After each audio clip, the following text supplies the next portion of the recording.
అందరం మనసు విప్పి ఒక్కసారి గొంతు విప్పి హ్యాపీ బర్త్డే సిబిఎన్ అని చెప్దామా? చెప్దామా? చెప్దామా? Happy birthday CBN! Happy birthday CBN! We are here because of you. అవునా? అవునా? సో ఒక ప్రజానాయకుడు, ప్రజల నాయకుడు, ప్రజల కోసమే పుట్టినటువంటి నాయకుడు, ప్రజలే జీవితంగా బ్రతుకుతున్నటువంటి నాయకుడు నారా చంద్రబాబు నాయుడు గారి శిష్యులుగా ఇవాళ ఆయన జన్మదినం, ఆయన పుట్టినరోజుని ఇంతమంది మధ్యలో జరుపుకోవడం అనేటువంటిది నిజంగా నిజంగా నిజంగా ఎంతో మనసుకి ఆనందాన్ని ఇచ్చేటువంటిది, చాలా గర్వకారణం కూడా. దాంతో పాటుగా ఇవాటి రోజున గోపాల్పురం కాన్స్టిట్యున్సీకి సంబంధించినటువంటి ఒక ఆత్మీయ సమావేశం, ఆత్మీయులందరితో కలిసి ఈ రోజునే చూస్ చేసుకున్నందుకు నిజంగా నాకు తెలిసి నిర్వాహకుల్ని కూడా నిజంగా మనం అభినందించాలి. ఇలాంటి ఒక మంచి రోజుని చూస్ చేసుకున్నాం. సో ఈ కాన్స్టిట్యున్సీలో చంద్రబాబు నాయుడు గారికి ఇవాళ ఆయన పుట్టినరోజు రోజున ఒక గిఫ్ట్ ఇవ్వబోతున్నాం. గోపాల్పురం కాన్స్టిట్యున్సీని బంగారు పల్లెల్లో అత్యధిక మెజారిటీతో గెలిపించి మరీ చంద్రబాబు నాయుడు గారికి గిఫ్ట్ ఇవ్వబోతున్నాం. అవునా? ఇద్దామా గిఫ్ట్? జూన్ 4న గుర్తుపెట్టుకోవాలి. మే 13న ఓట్లేసి జూన్ 4న చంద్రబాబు నాయుడు గారికి ఏప్రిల్ 20వ తారీఖున ఇవ్వాల్సినటువంటి బహుమతిని జూన్ 4న ఇస్తున్నాను సార్ అని చెప్తాం. ఓకే, అందరూ ఈ విషయాన్ని గుర్తుపెట్టుకోవాలి. సరే, ఫైర్ బ్రాండ్లు ఇవన్నీ పక్కన పెడితే ఇవాళ రాష్ట్రంలో ఉన్నటువంటి పరిస్థితుల గురించి ఒక్కసారి మాట్లాడుకుందాం. మొన్ననే విజయవాడలో రాష్ట్ర ముఖ్యమంత్రి వర్యుల మీద ఒక రాయి పడింది. ఆ రాయి పడిన తర్వాత ఆ రాయిట ఇక్కడ తగిలి పక్కన ఉన్నటువంటి వెల్లంపల్లికి మళ్ళీ మరి ఇక్కడేనా ఫస్ట్ ఇక్కడ అన్నాడు, తర్వాత ఇక్కడ అన్నాడు, తర్వాత కళ్ళు మొత్తం పోయిందన్నాడు. సరే, ఎనీవేస్ ఆ రాయి ఇక్కడ తగిలి మళ్ళీ ఇక్కడ తగిలింది తర్వాత మళ్ళీ జగన్మోహన్ రెడ్డి గారి తరానికి తగిలింది ఈ టాలే నాకు తెలిసింది. ఎందుకంటే ఆ రాయి ఎక్కడ దొరకలేదండి. ఏమన్నా ఈ బయట ఏమన్నా ఉందేమో చూడండి. ఈ బయట ఎక్కడన్నా అంటే అక్కడి నుంచి టాటాలు అయిన తర్వాత ఏమన్నా హైదరాబాద్ వచ్చిందేమో ఒక్కసారి కనుక్కుందాం. ఎందుకంటే రాష్ట్ర ముఖ్యమంత్రి కదా ఒక చిన్న దెబ్బ తగిలితే ఆయన మీదట గులకరాయితో హత్యాయత్నం చేశారట. హత్యాయత్నం గులకరాయితో. కానీ అదే రాష్ట్రంలో నా ఎస్సీలు, నా ఎస్టీలు, నా బీసీలు, నా మైనారిటీలు అని చెప్పుకుని తిరుగుతాడు కదా జగన్మోహన్ రెడ్డి. అలాంటి ఎస్సీల మీద దేశవ్యాప్తంగా జరుగుతున్నటువంటి దాడుల్లో ఆంధ్రప్రదేశ్ రాష్ట్రం 7వ స్థానంలో ఉంది. 2022వ సంవత్సరంలో 2315 మంది ఎస్సీల మీద దాడులు జరిగితే కనీసం ఒక్క మాట మాట్లాడనటువంటి అక్కడ కూర్చున్నటువంటి వాళ్ళందరూ ఇవాళ రోజున అయ్యయ్యో జగన్మోహన్ రెడ్డికి దెబ్బ తగిలిపోయింది బాబోయ్, అయ్యయ్యో జగన్మోహన్ రెడ్డికి కుట్లు పడిపోయాయి బాబోయ్, అయ్యయ్యో హత్య చేశారు బాబోయ్, హత్య చేయబోతున్నారు బాబోయ్ అని ఒక్కొక్కడు బయటకు వచ్చి గుండెలు బాధేసుకుంటున్నాడు. మరి ఇదే వ్యక్తులు డాక్టర్ సుధాకర్ చనిపోయినప్పుడు ఎక్కడ పోయారు? సుబ్రహ్మణ్యాన్ని చంపేసి డోర్ డెలివరీ చేసినప్పుడు ఎక్కడ పోయారు? ఇందాక టీవీ చూపించినట్టు అమర్నాథ్ గౌడ్ని అన్యాయంగా, అక్రమంగా, దుర్మార్గంగా పెట్రోల్ పోసి నడి రోడ్డు మీద తగలబెట్టేస్తే కనీసం స్పందించలేనటువంటి ఒక అసమర్థులకర ప్రభుత్వంలో కూర్చున్నప్పుడు ఇవాళ అలాంటి వాళ్ళకి మనం ఓటేయాలా? ఇవాళ ఆ మాటలు ఎందుకు మాట్లాడానంటే ఇవన్నీ జరుగుతున్నప్పుడు ఈ కాన్స్టిట్యున్సీలో రేపు పొద్దున మా రాజుగారి మీద ఒక ఆవిడ పోటీ చేస్తుందండి. మా రాజుగారి మీద ఒక ఆవిడ పోటీ చేస్తుంది. ఆవిడ రాష్ట్రంలో మంత్రి మళ్ళీ తానే ఎందుకంటే ఆవిడ ఎప్పుడు ఎక్కడ కనపడలేను. ఒక 9వ తరగతి చదివేటువంటి బాలుని చంపేశారంటే అవునా అవునా అంది. ఒక అభాగ్యురాలి మీద అత్యాచారం చేశారు, సామూహిక అత్యాచారం చేశారంటే వాళ్ళు మద్యం మత్తులో చేసుండొచ్చేమో అనంది. అలానే ఇవాటి రోజున కనుక మనం చూస్తే దేశవ్యాప్తంగా ఆంధ్రప్రదేశ్ రాష్ట్రాన్ని ఒక విషయంలో నెంబర్ 1గా పెట్టాడండి.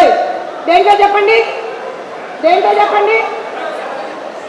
మొన్నే డ్రగ్స్ అన్నాడు తమ్ముడు, మొన్నే latest record of Jaganmohan Reddy మొన్నే 25 టన్నుల కొకేన్ పట్టుబడితే ఇవాళ రాజుగారి మీద పోటీ చేస్తున్నారు చూసారా, రాష్ట్ర హోంశాఖ మార్చులు ఉన్నారు చూసారా, ఆవిడ కనీసంలో కనీసం అవునా అని కూడా అన్నా, దొరికాయా అని కూడా అన్నా, మన రాష్ట్రంలోనే దొరికాయా అని కూడా అన్నా.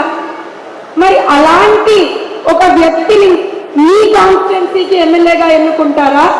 లేకపోతే ఎక్కడ ఎవరికి అన్యాయం జరిగినా, ఎక్కడ ఎవరికి ఏ విధమైనటువంటి ఇబ్బంది జరిగినా నేనున్నాను అంటూ ముందరికెళ్ళి నిలబడి వాళ్ళని హక్కును చేర్చుకొని ఆదుకుంటున్నటువంటి రాజుగారు లాంటి వ్యక్తిని చూస్ చేసుకుంటారా అనేటువంటిది మీ కాన్స్టిట్యున్సీ వాసులుగా మీరు చూస్ చేసుకోవాలి.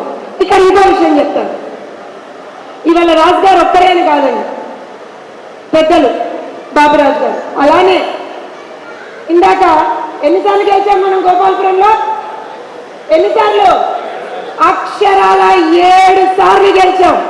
అక్షరాల 8వ సారి ఇప్పుడు రికార్డు. ఎవరు ఆపుకుంటారో ఆపుకోమనండి. 8వ సారి రికార్డు స్థాయిలో గెలవబోతున్నాం. ఎవరు ఆపుకుంటారో ఆపుకోమనండి.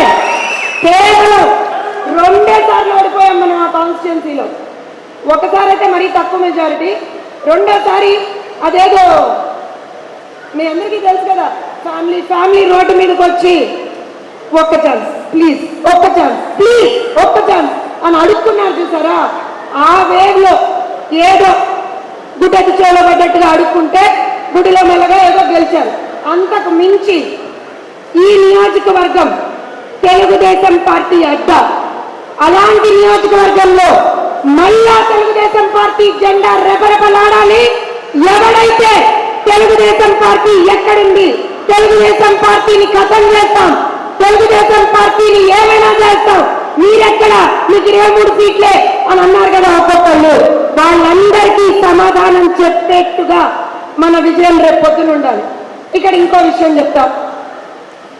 ఇన్ని మాట్లాడుతున్నారు కదండి, ఎలా గెలవాలండి రేపు పొద్దున్న? ఏమో ఆయన ఒక్కడు రోజు వెళ్ళి తిరిగితే అయిపోతుందా? లేకపోతే మా బాపిరాజు గారు ఒక్కరు 10 మందికో 100 మందికో 1000 మందికో ఆయన చెప్తే అయిపోతుందా? కాదు. ఇవాళ ఇక్కడికి వచ్చినటువంటి ప్రతి ఒక్కళ్ళు కూడా కాన్స్టిట్యున్సీలోకి వెళ్ళాలి. వీకెండ్స్ వీలైతే వీకెండ్స్ వెళ్ళండి, వీకెండ్స్ కూడా వీలు కాకపోతే ప్రతిరోజు 1 గంట నుంచి 2 గంటల సమయం కాన్స్టిట్యున్సీకి సంబంధించినటువంటి అంశాల మీద కేటాయించండి. ఫోన్లు చేయండి, మాట్లాడండి. ఖచ్చితంగా చెప్తున్నా, ఈ కాన్స్టిట్యున్సీలో గెలిచి తీరాల్సిందే. ఎందుకంటే రాజుగారి పనితనం ఒక ప్రోగ్రామ్స్ కమిటీ ఇన్ఛార్జ్ గా చైర్మన్ గా మేము చూసాం, పార్టీలో ఇంటర్నల్ గా అయితే మేము చూసాం హౌ కేపబుల్ హీస్ అనేది. అలాంటి దానితో పాటుగా రేపు పొద్దున ఒక నియోజకవర్గానికి ఎమ్మెల్యే అయితే అది కూడా తెలుగుదేశం పార్టీ అడ్డా అయినటువంటి ఒక నియోజకవర్గానికి ఎమ్మెల్యే అయితే ఇంకెంత పనులు చేస్తాడు అనేటువంటిది నిజంగా మీకే వదిలేస్తున్నా, మీరే ఆలోచించుకోవాలి. ఒకసారి మాత్రం అందరూ కూడా గుర్తుపెట్టుకోవాల్సినటువంటి విషయం, మనం ఇక్కడ ఉండి గెలిచేస్తామంటే కాదు, గ్రౌండ్ లోకి వెళ్ళండి, మాట్లాడండి, బంధుమిత్రులతో మాట్లాడండి, స్నేహితులతో మాట్లాడండి. గెలుస్తున్నాం అది పక్క, మెజారిటీ ఎంతతో గెలుస్తున్నాం అనేటువంటిది మనం డిసైడ్ చేయాలి. అది డిసైడ్ చేయాలి అంటే ప్రతి ఒక్క ఓటు కీలకం. ఇవాళ ఓటు వేసేటువంటి ఆ క్షణం ముందర మనం ఏం ఆలోచించాలి అంటే, ఆంధ్రప్రదేశ్ రాష్ట్రంలో ఆడబిడ్డల మీద జరుగుతున్నటువంటి అఘాయిత్యాన్ని గుర్తు తెచ్చుకోండి. ఇందాక ఏడీలో చూపించినట్టుగా, ప్రెజెంటేషన్లో చూపించినట్టుగా రైతుల మీద జరుగుతున్నటువంటి అఘాయిత్యాలు గుర్తు తెచ్చుకోండి.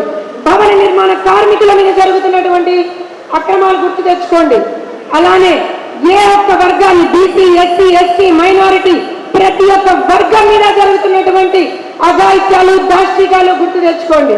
ఫైనల్ గా రాష్ట్రానికి ఒక రాజధాని కూడా కట్టలేనటువంటి ఒక అసమర్థుడి పాలన కావాలో, రాష్ట్రాన్ని 20 ఏళ్లు ముందర పెట్టి ఏ రకంగా పాలించాలో చేసి చూపించినటువంటి నాయకుడు నారా చంద్రబాబు నాయుడు గారి పాలన కావాలో అనేటువంటిది ఒక్కసారి గుర్తు తెచ్చుకొని ఓటేయండి. విజన్ 2020 ఆరోజు చేసి చూపించాం. విజన్ 2047 చేసి చూపించాల్సినటువంటి బాధ్యత మనందరి మీద ఉంది. దాంతో పాటుగా ఇక్కడ ఇంతమంది ఆడబిడ్డలు ఉన్నారు. ఏ పార్టీ కూడా ఆడబిడ్డల హక్కును చేర్చుకోవాలా. కేవలం తెలుగుదేశం పార్టీ మాత్రమే ఆడబిడ్డల హక్కును చేర్చుకుంది. సో అలాంటి పార్టీకి అండగా నిలవాల్సినటువంటి బాధ్యత ఆడబిడ్డలుగా మనందరి మీద ఉంది. దీంతో పాటుగా ఒక్క విషయం చెప్తానండి. ఇవాళ నేను కావచ్చు, తేజస్వి కావచ్చు, ఈవెన్ రాజు గారు కావచ్చు, మేమందరం ఇక్కడ నిలబడి మీ ముందర, తను ఒక అభ్యర్థిగా, తను ఒక ప్రొఫెషనల్ వింగ్ ప్రెసిడెంట్గా, నేను ఒక అధికార ప్రతినిధిగా నిలబడి మాట్లాడగలుగుతున్నాము అని అంటే అది తెలుగుదేశం పార్టీ సామాన్యులకి, కార్యకర్తలకి, సామాన్య కుటుంబాల నుంచి వచ్చిన వాళ్ళకి తెలుగుదేశం పార్టీ ఇచ్చేటువంటి గౌరవం, ఇచ్చేటువంటి ఒక అవకాశం. టాలెంట్ ఉంటే ఎంత దూరమైనా తీసుకెళ్తుంది తెలుగుదేశం పార్టీ. సో అలాంటి పార్టీ కావాలా, లేకపోతే బేసిక్ మినిమం క్వాలిఫికేషన్ గా ఒక మర్డరో, ఒక రేపో, ఒక ఇసుక దందానో, ఒక శాండ్ మాఫియానో, ఒక ల్యాండ్ మాఫియానో, కబ్జా కోర్లు లాంటి వాళ్ళు, అలాంటి వాళ్ళని బేసిక్ మినిమం క్వాలిఫికేషన్ గా పెట్టుకునేటువంటి పార్టీ కావాలనేది కూడా మనం తెలుసుకోవాల్సినటువంటి అవసరం ఉంది. ఇవాళ రాజుగారిని చూస్తే తను ఒక ఎంఎస్సీ చేశాడు, ఒక కార్పొరేట్ ఫామ్ లో పనిచేశాడు. ఇవాళ ప్రజాసేవ కోసం ముందరికి వచ్చాడు. తనకి తెలుసు రేపు పొద్దున ఏ రకంగా ప్రజలకు సమస్యలు వస్తే పరిష్కరించుకోవాలి, వెళ్ళి ఎలా మాట్లాడాలి ప్రభుత్వంలో ఉన్నటువంటి పెద్దలతో ఉన్నటువంటి తెలుసు. అలాంటి వ్యక్తిని ఎన్నుకున్నాం. నియోజకవర్గాన్ని 5 సంవత్సరాలుగా ఏదైతే నియోజకవర్గంలో అభివృద్ధి అటకెక్కిందో దాన్ని మనం బాగు చేసుకుందామని చెప్పి మాత్రమే కోరుతున్నాం. ఇవాళ ఇంకొక విషయం చెప్తాను, మళ్ళీ చెప్తున్నాం, మర్చిపోతారేమో అని మళ్ళీ చెప్తున్నాం. 175 నియోజకవర్గాల్లో 25 పార్లమెంట్లలో నారా చంద్రబాబు నాయుడు గారే నిలబడుతున్నారు. అదే మన ముందే ఉన్నటువంటి ఒక థింగ్.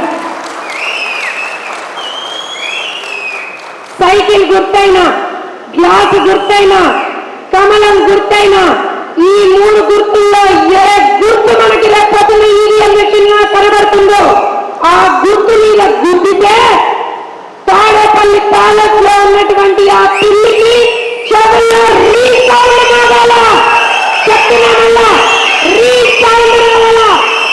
మన గుర్తులకి పెట్టిన ముద్దులన్నీ మర్చిపోవాలా అవుతున్నాడు. మళ్ళీ చెప్తున్నా, ఒక్కసారి చంద్రబాబు నాయుడు గారు ఆయన కళ్ళల్లో ఆ రోజున ఆ దుర్మార్గులు తెచ్చినటువంటి కన్నీళ్లను గుర్తు తెచ్చుకుందాం. 53 రోజుల పాటు ఒక ప్రజానాయకుణ్ణి, ప్రజల నాయకుణ్ణి, ప్రజల కోసం తప్పించేటువంటి ఒక నాయకుణ్ణి, ఇంతమంది యువతకి ఎన్నో అవకాశాలను అందించి ఎంతో ఉన్నత స్థాయికి తీసుకెళ్ళినటువంటి ఒక నాయకుణ్ణి, యువతకు ఒక భవిత చూపించినటువంటి ఒక నాయకుణ్ణి 53 రోజుల పాటు అక్రమంగా నిర్బంధించి ఆయనకి ఏదైతే ఒక ఇబ్బంది కలగజేసేటువంటి ప్రయత్నం చేశాడో అలాంటి వ్యక్తిని వదలొద్దు, మర్చిపోవద్దు. చంద్రబాబు నాయుడు గారు మర్చిపోయినా మనం మర్చిపోవద్దు, వదలొద్దు, ఒక్కడిని కూడా వదలొద్దు.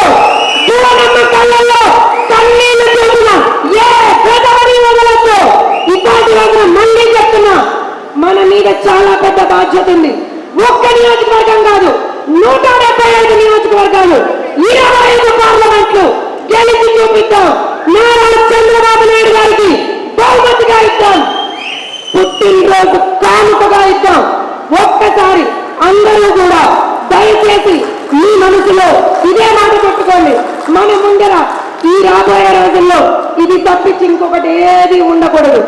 ఒకసారి అందరూ కూడా చేతులు పైకెత్తి పిడికిని బిగించి ముందరికి పెట్టి, చేతులు పైకెత్తి పిడికిని బిగించి ముందరికి పెట్టి మన నినాదం జై తెలుగుదేశం, జై తెలుగుదేశం, జై తెలుగుదేశం, నారా చంద్రబాబు నాయుడు గారి నాయకత్వం, నారా చంద్రబాబు నాయుడు గారి నాయకత్వం, నారా చంద్రబాబు నాయుడు గారి నాయకత్వం.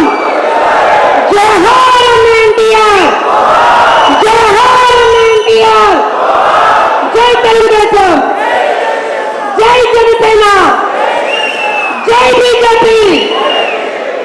సైకో పోవాలి, సైకో పోవాలి, సైకో పోవాలి. ఎమ్మెల్యేగా సైకిల్ గుర్తుకి, ఎంపీగా కమలం గుర్తుకి ఓటు గుద్దితే తాడేపల్లి తిరిగి రీసాలు రావాలా. గుర్తుపెట్టుకోండి, ఈ మాటలు మాత్రం మర్చిపోవద్దు. ఎమ్మెల్యేగా సైకిల్ గుర్తు, ఎంపీగా కమలం గుర్తు. ఇదే రేపు పొద్దున మన ముందర ఉన్నటువంటి బాధ్యత. దయచేసి అందరూ గుర్తుపెట్టుకోండి. మరొక్కసారి జై బాబు, జై బాబు, హ్యాపీ బర్త్డే సిరియన్, హ్యాపీ బర్త్డే సిరియన్, హ్యాపీ బర్త్డే సిరియన్. Thank you so much.